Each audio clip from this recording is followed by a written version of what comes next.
Hello and welcome. In today's class, we'll be solving one inheritance question.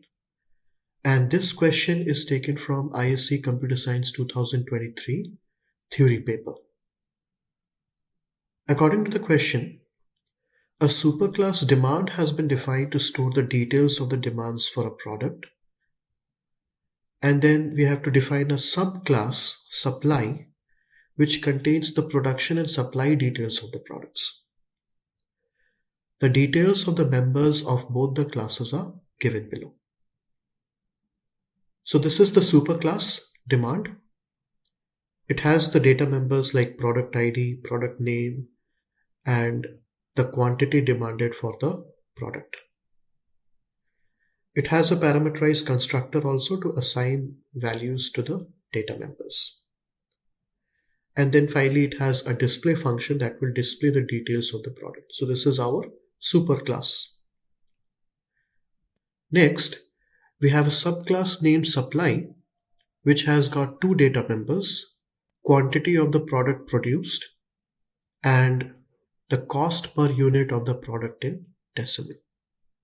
The subclass also has its own constructor, and this constructor is going to initialize the data members of both the classes. And there is a function calculation that's going to return the difference between the amount of demand and the amount produced. The formula for calculation is given here. And the supply class has its own display function. Here we are going to display the details of the product as well as the difference in amount of demand and amount of supply.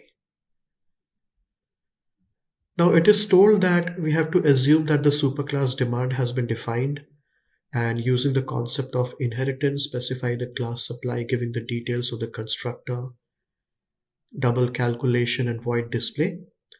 The superclass main function and algorithm need not be written. But if you want to check the output of this program, you need to write the main function and you need to write both the classes. And that's what we'll do here because we want to know the output. We want to check the output. So let's write a program where we will be creating both the classes and implement the program through main method. So let's start writing a program. So here I have created a file inheritance.java. Let's start with the import statement.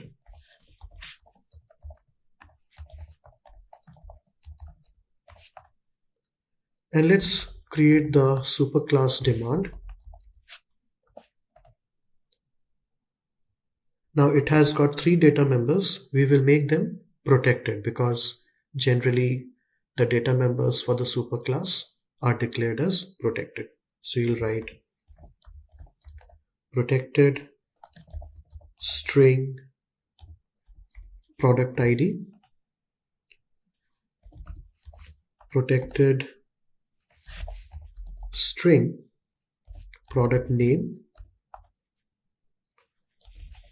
and protected integer product demand.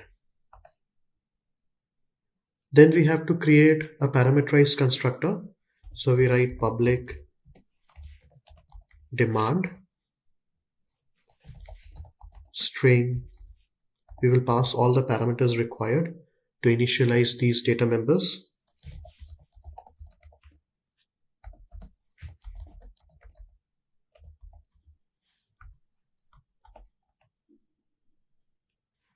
So we write the code for initialization.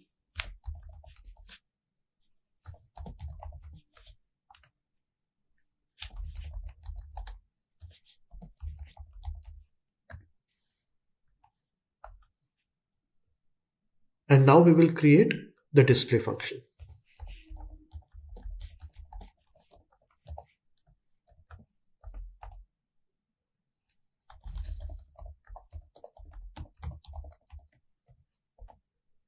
So first of all, we print the product ID.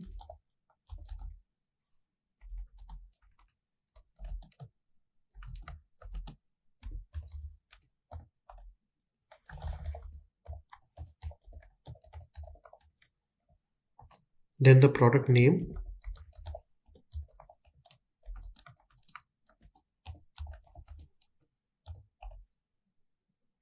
and finally the demand quantity.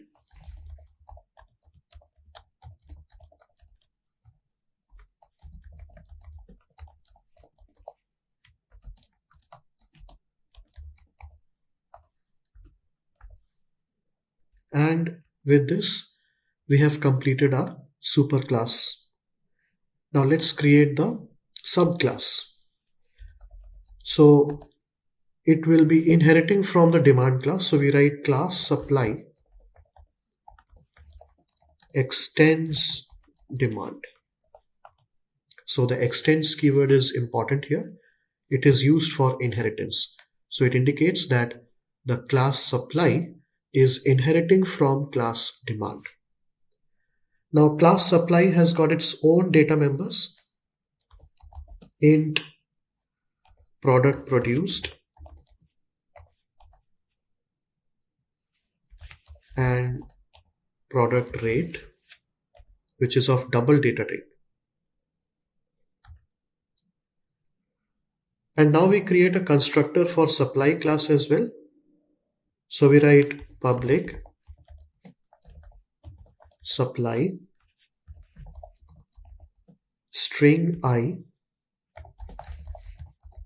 string n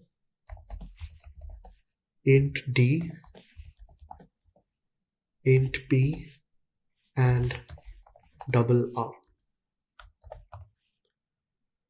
So the first three parameters will be used to initialize the data members of the superclass, and the last two parameters will be used to initialize the data members of the supply class. Now we have already written the code in the superclass constructor to initialize these data members, and we are going to reuse these statements. We are going to reuse the code. That's why instead of writing again PID is equal to ID, PName is equal to name, what we will do, we will use the super keyword as a constructor and we will pass the first three parameters like this. So when we write this statement, we are calling the superclass constructor to initialize the first three data members. So the demand constructor gets executed when we write super as a constructor. And also note that this line should be the first line in the subclass constructor. Whenever you're using the super keyword as a constructor, it should be the first line. You can't write this line later. And the remaining two parameters we can initialize manually. It won't happen automatically because in the superclass constructor only the first three data members are initialized. And for the remaining parameters, we can write product produced equals P and product rate equals R. So this is done manually. So the constructor is complete, and now we create the calculation function. The return type of this function is double.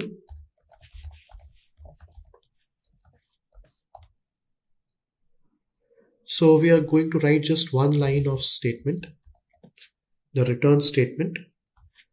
We will write product rate into product demand minus product rate into product produced. So this is what the function is returning. The formula is already given in the question. Next, we have to create the display function for the subclass also.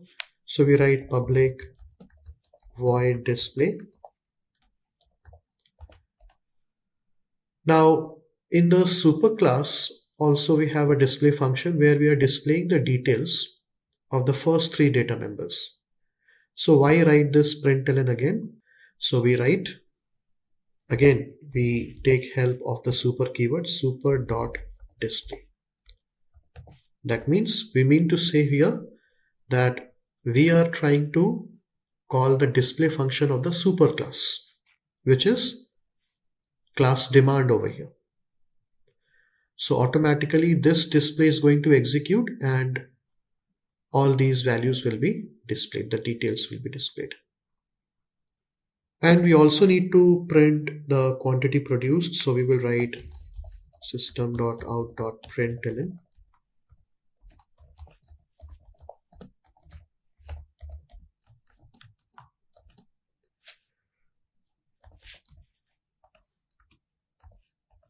We also have to display the product rate.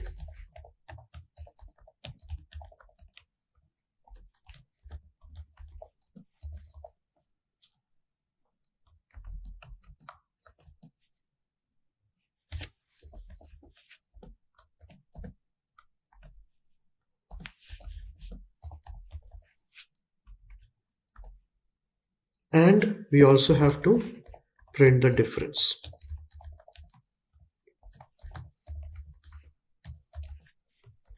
And to print the difference, we call the calculation function. So within display, we are calculating the difference through the println statement. And the println statement is actually calling the calculation function and getting the result. And then this result is getting displayed because of the println function. So both the classes are complete. Now we have to create one more class that will have the main function from where we will implement this program. So we will write class inheritance. I gave the name as inheritance because the file name is also inheritance. The file name and the class name that contains main should be the same. Now we create the main function. Inside main, we create an object of the subclass. But while creating the object of the subclass, we require these details for the constructor. And that's why we need to input these details first. So for that, we will create scanner object first of all.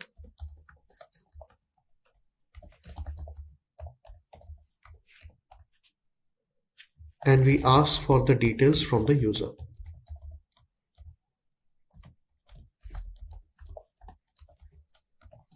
We ask for the product ID. So I'll write string ID equals in dot next line. Then we ask for the product name.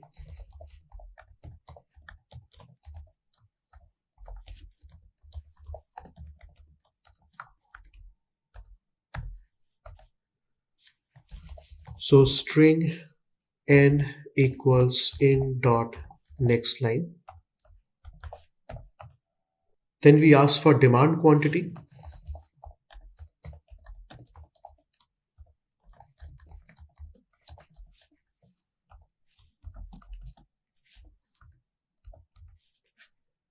So int dq equals integer dot parseInt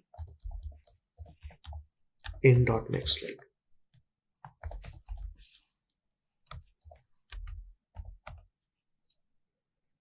Then product produced.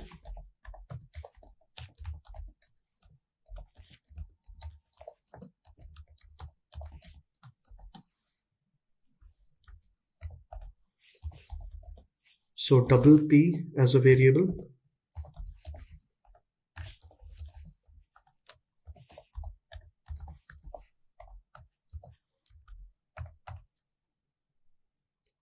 And product rate.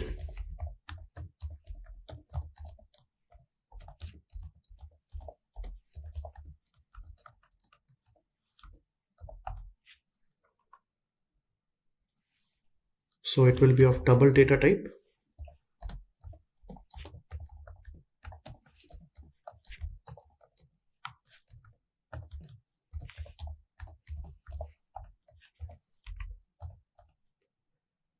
And now we are ready to create an object of the subclass. So we write supply obj equals new supply, and we pass all of these variables to this constructor. So we write id, n, quantity, demand quantity, then produced quantity, and the rate. And then we call the display function through the object, and the display function will in turn call the calculation function also, and it will display all the details. So now our program is complete. Let's check the output.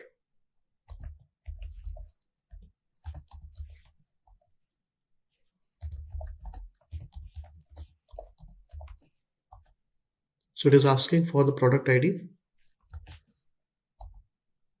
product name, demand quantity, product produced, let's say 48, product rate, let's say 2.5. So it is displaying all the details: product ID, product name, demand quantity, demand produced, product rate, and finally the difference. So I hope you have understood how to solve these types of inheritance questions. Thank you for watching, and see you in the next class.